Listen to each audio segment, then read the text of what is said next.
എന്താ ടിൻഡു ഒറ്റക്കിരിക്കുന്നത്? അതുകൂടെ ആരും ഇല്ലാഞ്ഞിട്ടാ. ഓ അത് ശരി.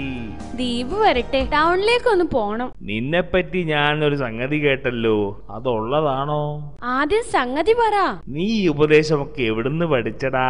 ഓ എന്റെ റബ്ബായി ചേട്ടാ, ഒന്ന് പറഞ്ഞു തൊലക്ക്. അല്ല ടിൻഡു, നിന്റെ അച്ഛൻ പറഞ്ഞല്ലോ നീ നിന്റെ മാമന്റെ മദ്യപാനം മാറ്റിയെടുത്തു എന്ന്.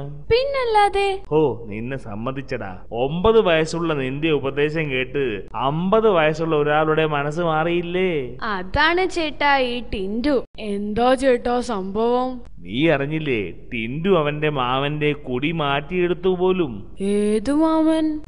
അവന്റെ മാമനില്ലേ, ആ പാമ്പ് ഷൈജു, അവന്റെ കുടി ഇവൻ ഉപദേശിച്ചു മാറ്റിയെടുത്തു. പാമ്പ് ഷൈജു കുടി നിർത്താനോ? ഇന്നും കൂടി മൂക്കറ്റം കുടിച്ച് ടൗണിലെ പാർക്കിന് മുമ്പിൽ ഞാൻ കണ്ടതാണല്ലോ.